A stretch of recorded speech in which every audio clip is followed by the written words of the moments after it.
இதுதான் சுவிசேஷம். சுவிசேஷம் சுவிசேஷன்றாங்களே, சும்மா அங்கங்க மேடையை போட்டு அங்கங்க மைக்கு கட்டி லைட்டை போட்டு இப்படியாக நான் 1947 பொல்லாத குடிகாரனா இருந்தேன். எங்கெங்க குடிச்சேன், எங்கெங்க கடையா உடைச்சேன், எவ்வளவு அமகலம் பண்ண, அக்கிரமம் பண்ண, இப்படி குடும்பத்தை தெருவில் கொண்டு போய் விட்டேன். இயேசு ஒரு நாள் என்னை சந்தித்தார், அன்னைக்கு என் வாழ்க்கைய மாறிச்சு அப்படின்றது சுவிசேஷமே கிடையாது. அது அவருடைய தனிப்பட்ட அனுபவம்.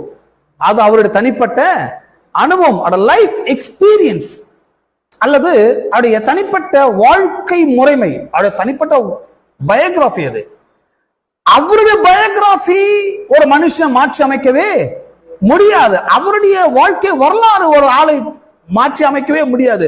வாழ்க்கை வரலாறுக்கு நிறைய புக் இருக்குங்க. லைப்ரரி போனீங்கன்னா காந்தியடிகள் வரலாறு, நேதாஜி வரலாறு, இந்த மாதிரி ஏராளமான வரலாறு படிக்கலாம்.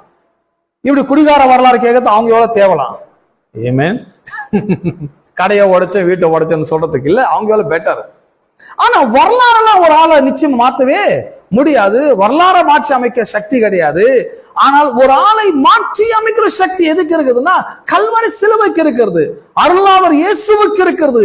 இயேசு ரத்தம், இயேசுடைய பாடு, மரணம், இதனால் மனுஷனுக்கு ஏற்பட்டிருக்கின்ற மீட்பின் ஆசீர்வாதங்களை கேட்கும் போது மனுஷனுக்கு மீட்பு ஏற்பட ஆரம்பிக்கும். மனுஷன் மாற்றி அமைக்கப்படுகிறான். ஆக பவுல் பாருங்க, இந்த 22 என்ன சொல்றாரு, நீங்கள் கேட்ட சுவிசேஷத்தினால. இதுதான் காஸ்பல்ன்றாரு. ஒரிஜினல் காஸ்பல்னா இதுதான்.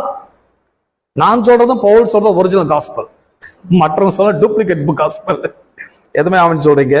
நான் இங்க வந்து என் பயோகிராபி சொல்றது இல்ல, நான் இங்க வந்து என்னுடைய வாழ்க்கை முறையில நான் சொல்றது கிடையாது. அது நத்திங், அது வேஸ்ட், அது குப்பை, அது எதுக்கு உதவவே உதவாது. ஆனால் இயேசுடைய சிலுவை, இயேசுடைய பாடு, மரணம், அவர் சிந்தின ரத்தம், அவர் நமக்காக செய்த காரியங்களை கேட்பது ரொம்ப நல்ல காரியங்கள். அதுக்கு டைம் ஸ்பெண்ட் பண்ணலாம், அதுக்கு நம்ம எனர்ஜியை ஸ்பெண்ட் பண்ணலாம், அதுக்கு நம்ம எவ்வளவு வேணா செலவு கூட பண்ணலாம். நீங்கள் கேட்ட சுவிசேஷத்தினால் உண்டாகும். இவ்வளவு நேரம் நீங்க கேட்டது என்ன செய்து நினைக்கிறீங்க? சுவிசேஷமா துர்ச்செய்தியா? இதுதான் சுவிசேஷம். கடவுள் என்ன செஞ்சான்னு பாக்குறோம், செஞ்சதுனால் என்ன உண்டாகி இருக்குதுன்னு பார்க்கிறோம். இதான் காஸ்பல். என்ன அவர் என்ன பண்ணார், எனக்கு என்ன உண்டாகி இருக்குது. அவர் என்ன பண்ணார், நமக்காக ரத்தம் சிந்தினார், நமக்காக பாடுபட்டார், நம்முடைய பாவங்களை போக்கி விட்டார், நம்மை பரிசுத்தராக்கி விட்டார், நம்மை குற்றமற்றல் ஆக்கி விட்டார், நம்மை கண்டிக்கப்படாத மாற்றி இருக்கிறார், நம்மை தேவனோடு ஒன்றாக இணைத்திருக்கிறார். இதுதான் காஸ்பல், இதுதான் சுவிசேஷம், இதுதான் பிதாவாகிய தேவன் நமக்காக செய்திருக்கிறார்.